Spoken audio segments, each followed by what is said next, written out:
Nous allons commencer notre découverte du monde de la programmation orientée objet en Java par le développement de la notion de variable. Les variables, qu'est-ce que c'est? Ce sont des éléments repérés par leur nom et qui peuvent contenir des données qui pourront être modifiées lors de l'exécution du programme. Les types primitifs de Java se répartissent en 4 grandes catégories selon la nature des informations qu'ils permettent de représenter. Nous avons les types entiers qui servent à représenter les nombres entiers relatifs. Elles sont réparties en 4 grandes catégories qui se distinguent par la taille de leur représentation.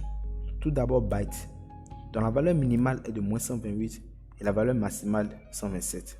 Short, compris entre -32 768 et 32 767. Int, qui va de -2 puissance 31 à 2 puissance 31 moins 1. Long, qui va de -2 puissance 63 à 2 puissance 63 moins 1.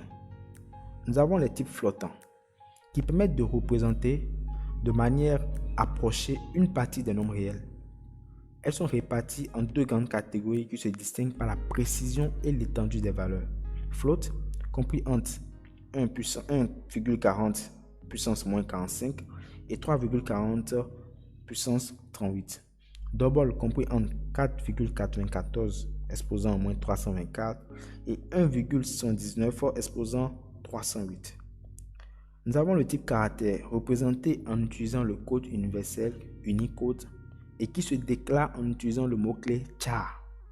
Le type booléen, qui sert à représenter une valeur logique du type vrai ou faux, true ou false, et qui se déclare en utilisant le mot-clé booléen. Et enfin, le type string. Le type string est une variable d'un type un peu plus complexe. Il ne correspond pas à un type de données mais à une classe. Ce qui signifie qu'un string est un objet possédant des attributs et des méthodes. Il permet de gérer les chaînes de caractères, c'est-à-dire le stockage de texte. Il faut préciser ici que string s'écrit avec un S majuscule. En effet, Java est sensible à la casse. Il faudrait donc faire très attention aux majuscules et aux minuscules. Une variable écrite avec sa première lettre en majuscule en Java est totalement différente d'une autre écrite avec le même nom et la première lettre en minuscule. Comment donc déclarer les variables en programmation? Une variable se déclare en précisant son type et en lui définissant un nom unique. Ou bien s'il y a plusieurs variables du même type, en précisant son type et en séparant les noms par des virgules. Le type, nom de la variable 1, nom de la variable 2, nom de la variable 3, etc. N'oubliez pas le point-virgule à la fin. Cette déclaration constitue une instruction. Et en Java, toute instruction se termine par un point-virgule. Étant donné qu'une variable est faite pour stocker des données, la déclaration d'une variable ne fait que lui réserver un emplacement mémoire. Ainsi, nous avons 2 possibilités. Soit affecter une valeur initiale à la variable lors de sa déclaration ou lui affecter une valeur après sa déclaration.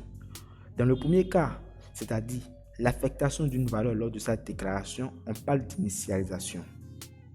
L'initialisation se fait en précisant le type, le nom et la valeur initiale de la variable. Le signe égal est l'opérateur d'affectation.